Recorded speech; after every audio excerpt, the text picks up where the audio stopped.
By now, if you have been following the journey of the Clancy Mountain series, you know that book 4 has now been released. Amazon got it out pretty quick this time.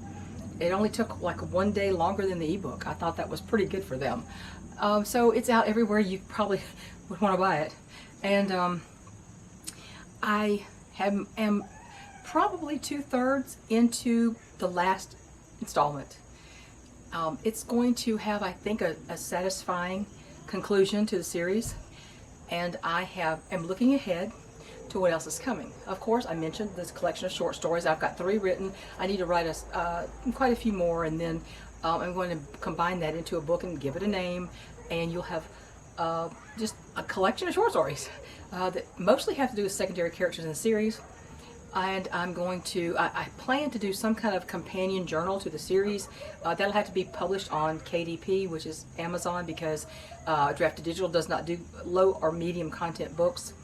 And this not be a low, this would be a medium content book. Then what's the next one? Some traditional wisdom says write a series and fast release it. Write several, publish them like periodically, like 3 or 4 in a year. And then you get a built-in bunch of readers for the 2nd, 3rd, 4th, or whatever. And but of course that kind of depends on if enough people have to read it, they have to buy it, they have to read it, they have to finish it, they have to enjoy it, and of course then they have to want to hear more. And sometimes that happens if you have a really banger first book, and if you have a lukewarm reception in your first book, you may not get a lot of readers for the rest of the book. Now, there are going to be those people who love the book and want any installment that I write, and I'm very appreciative of that. So please just keep buying the series. We've only got 1 more to go. And then I'm going to have to decide what to do. The other wisdom is you should write a standalone book first. Write the best standalone book you can get. Get a readership first, and then they're going to want to read your series if you publish a series after that. Well, I wish they'd told me that about a year ago. Because I did have a standalone book first. My first book was a standalone, but it was just a little novella, and it was a nonfiction memoir. So, kids next door yelling. I don't know. They probably won't come up here, I don't think. Anyway, but you know, I'm already in the thick of that. So my next project, besides the ones I've mentioned, could be either a standalone, or it could be. I don't think I would do a 5-book series. If I did one, I think I would do either Duology or a Trilogy. So I don't know though. I really don't know. I might kind of, in a way, I crave to do a standalone book. However, each short story is a standalone.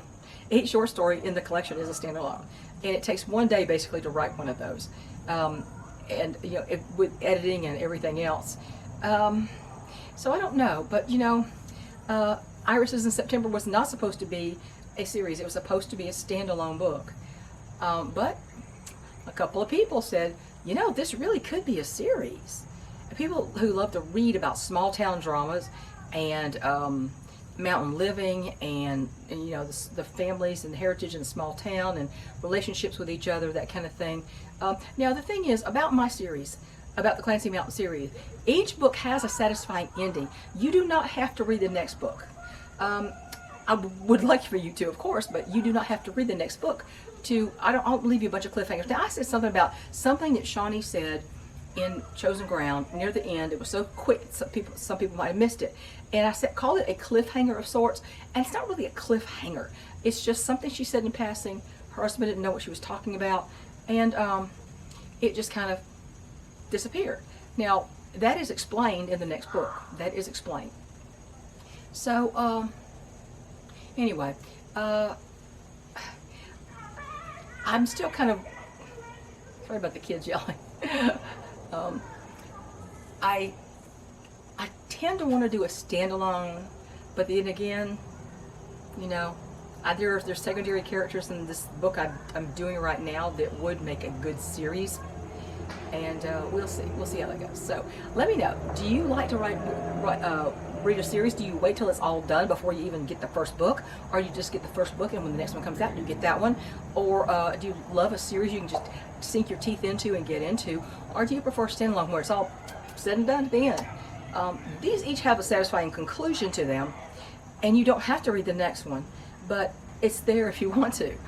So it is a series, and they're interrelated. However, it's a generational saga that continues over the course of about 53 or 54 years. I forget which one it is, from book 1 all the way through book 5.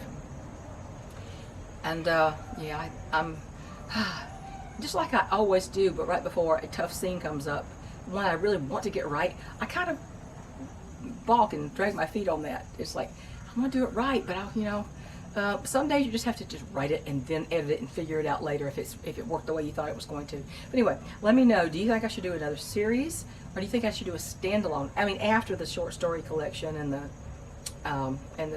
the companion journal to Clancy Mountain. So let me know what you think. That's all. I'm just going to let you go. Books are all out in ebook and in paperback. You can order the paperback. I have ordered the author copies to give to my beta readers as thank you gifts, to the four lovely women who made this book a lot better than I think it would have been otherwise.